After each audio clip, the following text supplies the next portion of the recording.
Welcome to Lakers Central. I'm Alex, that's Vinay, and we are here for our first pregame show of the 2021 season.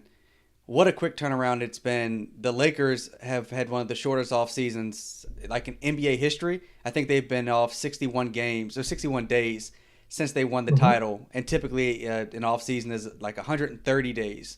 But it is a massive turnaround, a quick turnaround. A lot to look forward to tonight in this opening game, preseason game against the Clippers, but no LeBron, no AD, no Marc Gasol, no KCP. But we've got some new people in the house, and we're interested to see how they look. Vinay, how are you feeling? And with such a quick turnaround, man, were you able to catch your breath at all this offseason? No, I was not able to catch my breath to answer your question, quite frankly. But we don't get a choice when it comes to that sort of stuff. Neither do the players outside of their vote. But I'm happy to be back. Lakers basketball is back. We get the first look at the new Lakers tonight. It looks like we're gonna get a chance to see Dennis, and we're gonna get a chance to see Montrez. We'll get a chance to see if in like the 2 months, Taylor Horton Tucker's had any improvements or Kuzma's had any improvements, Caruso, all the new faces plus Matthews. So um, it is a very fast turnaround for a title defense, but everything that I've been seeing out of the practices, the small clips that the Lakers are able to share with us, and the stuff that the staff as well as um, the players have been saying is pretty optimistic. So, as grateful as I am to have Lakers basketball back, it is a quick turnaround. So we're right back in it, Alex. No time to waste. So, the NBA knew what they were doing, scheduling our first preseason game versus the Clippers, right? Like, that wasn't done by accident. And while our superstars are kind of resting, the Clippers are rolling out Kawhi and Paul George. Paul George fresh off of a 5-year max extension, like 236 million. The Clippers had a bit of a longer offseason than we did though. They've had a bit more rest. When you look at our team tonight, man, Schroder, Wes Matthews, Taylor Horton Tucker, Kuz, and Trez to start. Is there anything that you're looking forward to? Look, I know you're looking forward to a lot, but just anything that we should take away from seeing this lineup, seeing these guys play for the first time in preseason? Yeah, so for sure, I want to see how that Schroeder Montrez pick and roll sort of looks. Mm-hmm. Gasol's not going to be playing, so we won't really see what like a 1-5 true big pick and roll looks like. So that sucks, but I get it how it sort of works. So I'm actually because that's the set or that's this type of action that we expect both of those guys to be really really effective in, and I'm actually really really curious to see how it actually works for a guy like Kyle Kuzma because one of the things that he was having difficulty with last year, and it was also in the playoffs, is when he had the scoring burden on him coming off Yep. the bench, he was up and down. He was wildly inconsistent. And that was one of the things that upset a lot of Laker fans, including ourselves, the inconsistency.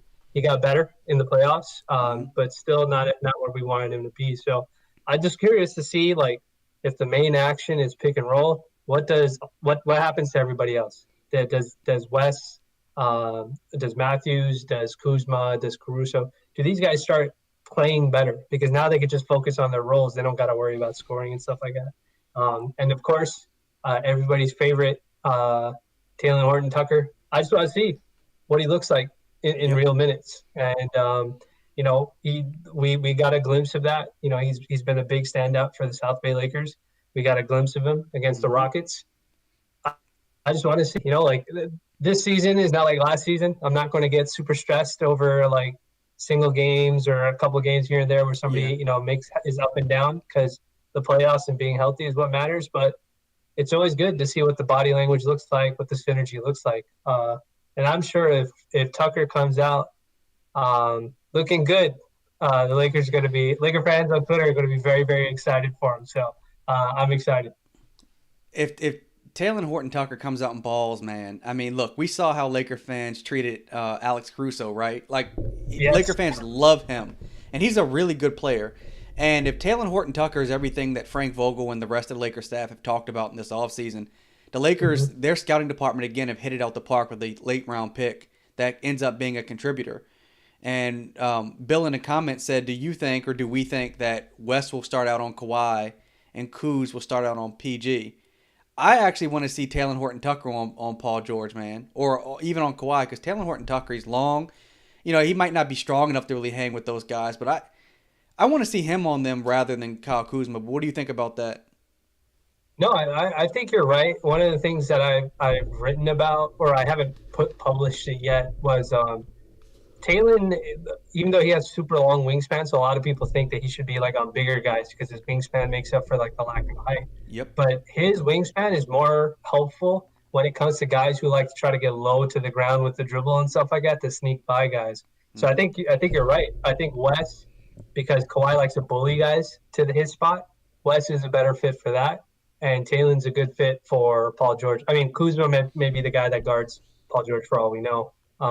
But I think Talon, as the season goes on, we're going to learn that he's actually better fit to defend guys who like to get like real low to the ground, the Kyrie types, the Right. Kemba Walker type, because he's like his arms are so long, it's like he's dragging his fingers against the ground when somebody tries to cross him up. It sounds crazy, but that's literally like the best way I can describe him. So even if he gets beat on a first step, his reach is so long that he closes the gap on a dribble and stuff like that.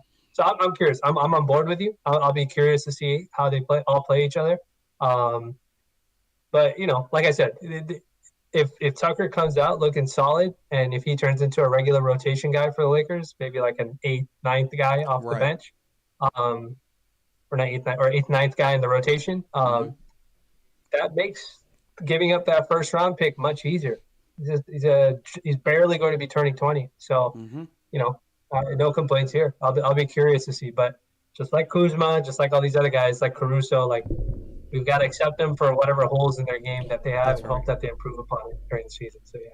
Yeah, it's only Talen's second season. His first season obviously was unprecedented just because of everything that happened. Lisa in the comments thinks that Talen's going to drop 30. If he drops 30, Lakers Twitter will go nuts tonight. Of course, it's a preseason game, so it is the kind of game where a guy like Talen might get hot and go off. But I think for Lakers fans out there watching and ultimately that will listen to this, I think we saw last season Frank Vogel kind of held back his offense. Like he only gave us so much the entire season until the playoffs where he Yes. completely changed his offense based on who we were playing. And so I wouldn't take a whole lot out of anything tonight. I think we're going to see a lot of pick and roll just because of Schroder and Trez. I think Trez is probably going to try and stick it to the Clippers a little bit tonight. He probably will come out fired up a little bit. Um, but I just want to see these guys, one, start to work back in shape, get out of this game healthy. Like I don't want to see any injuries, anything like that. Yeah. But and you know what, man, we're talking about Taylor, but people are going to be looking at Kuz, right? He's up for an Yes. extension. Con- He's probably the next guy Contract everyone's year going to be looking Kuz. for. Yeah. Contract year Kuz. That's what I'm going to. Every game, I genuinely hope he does well.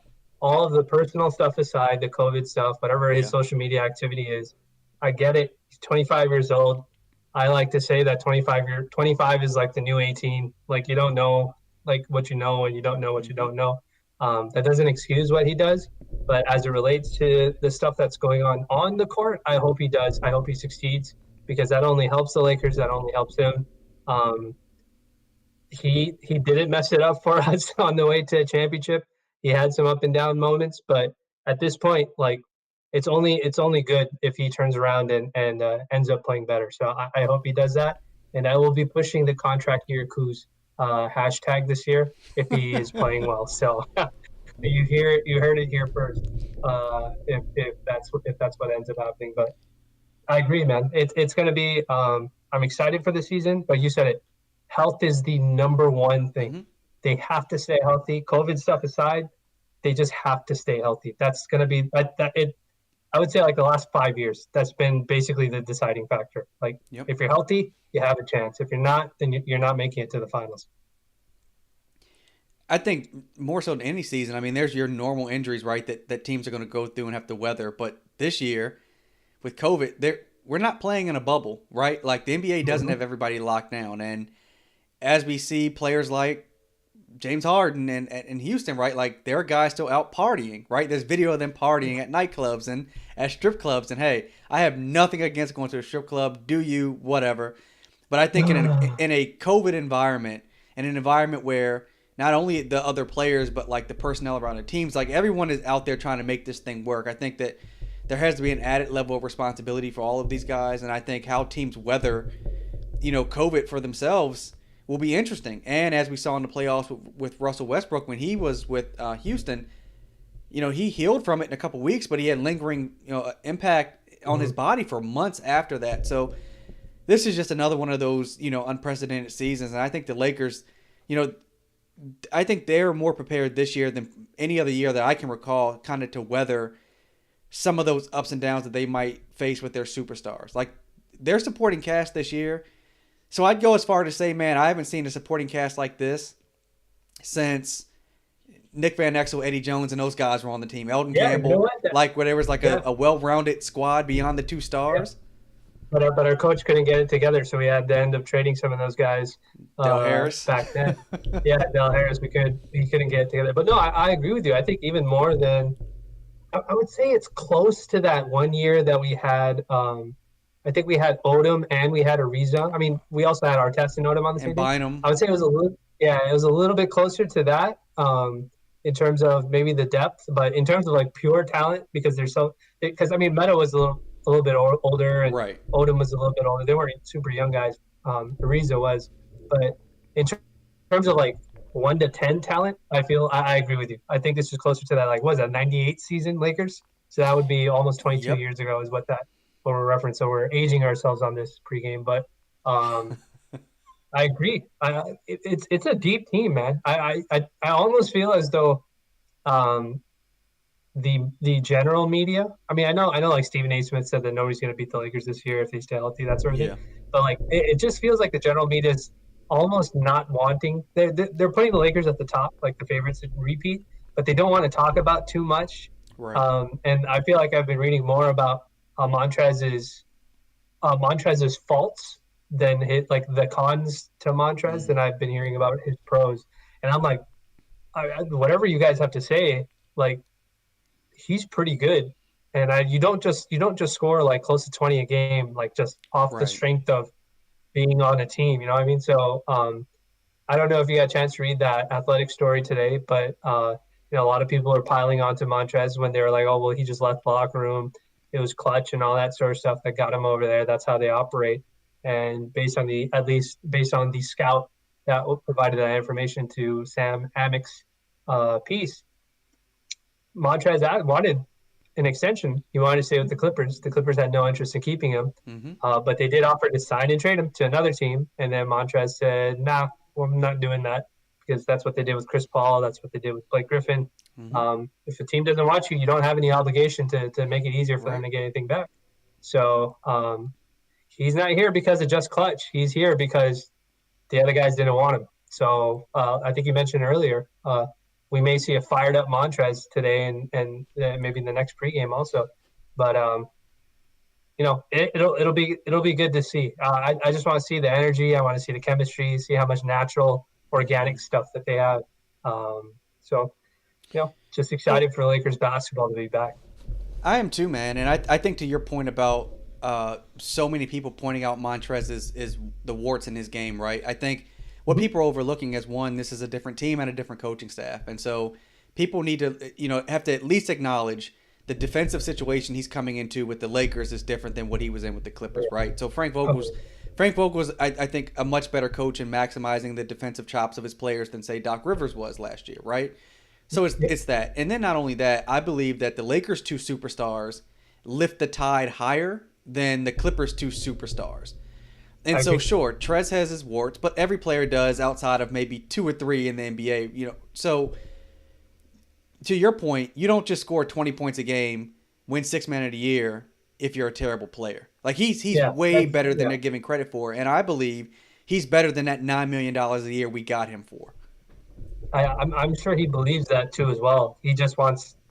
I think for him, he got like a little marginal raise taking that non-taxpayer money, but he's just playing the market, man. If he didn't want to leave LA and he wanted to stay in LA, then this is the. I mean, think of it this way: he could have taken that $9 million from the Clippers too. Like, they could have re-signed him to $9 million on a 1+1, or maybe even something a little bit more, like a 10+, like a $10 million or $12 million deal, and they still would have had the money to bring on Serge Ibaka like they did. So this wasn't a like This was something. This was like a we don't want you sort of thing. This wasn't a hey we want to pay you and keep you on, but this is a little bit too expensive, which is entirely crazy because we're talking about Steve Ballmer as the owner. Right. It shouldn't matter to him how much money he's paying, but clearly there's a assuming all this stuff is accurate, there was a much bigger divide in regards to what it was. Maybe they felt that he was the reason the locker room fractured or whatever it is. But hey, man, like we talk about this all the time on our podcast. The human element cannot be ignored when it comes to building rosters. That's Your right. players have to get along. Your players have to like each other. And most importantly, if you're competing for championships, you got to be a professional and you have to be accountable. And that seems like that's what ended up not happening last year for that team. So he's here with the Lakers now. So we'll see how it goes. My final point on Montrez will be, remember when the Lakers and Clippers were both looking at Marcus Morris, the Clippers went after him in a lot of ways to keep him from the Lakers, right? And I'm Mm-hmm. ultimately surprised with Ballmer, who has the deepest sports pockets in North American sports. I'm surprised that he didn't do all in his power to keep Montrez from the Lakers. Like, I can't believe Mm-hmm. that he thinks that Montrez is a bad player, not worth $9 million out of Steve Ballmer's wallet, right? Like, so all of this is really weird, but I think Trez comes out fired up. You know what? We've talked a lot about Trez. I know we're getting ready to close out the live stream, but Dennis Mm-hmm. Schroder, man, I want to see how he runs I'm this ready. offense. Yeah, I'm ready to see. I'm ready for the Dennis Schroder experience. I watched that OKC Houston series. I liked how he played. I liked how he kept his teammates involved. I liked how he would take on like whoever the defender was if they couldn't get anything going. He's a crafty, speedy guy. Like Yep. I don't want to say he's like a young Rondo, but like he does all that sneaky stuff that Rondo does, and but he's better. He's a better shooter. He's a better finisher at the rim. So I'll be curious to see how good he looks, man. That speed is going to be something that we didn't have in the lineup So last year. let me ask you this before we close out. I asked this on Twitter a few weeks ago, but when's the last time we had a point guard as fast as Schroeder? And I think it's Nick Van Exel personally. Yeah, I'm trying to.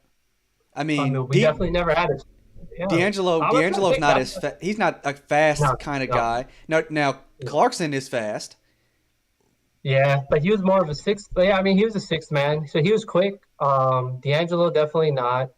Kendall Some people Marshall brought up definitely not. some people brought up Ramon Sessions. I know you're a fan Yeah, I favorite of mean, his. all right. Yeah, we were also like desperate for anybody to replace. I think Kendall Marshall at the time. I forget who it was, but yeah, I would say like we probably have not had speed like this out of that position in a very long time. That's I right. would say, you know what, maybe Lonzo when Lonzo was having like That's really true. good games, That's he yeah. could get up and down the court, but it wasn't like a consistent thing. Like Right.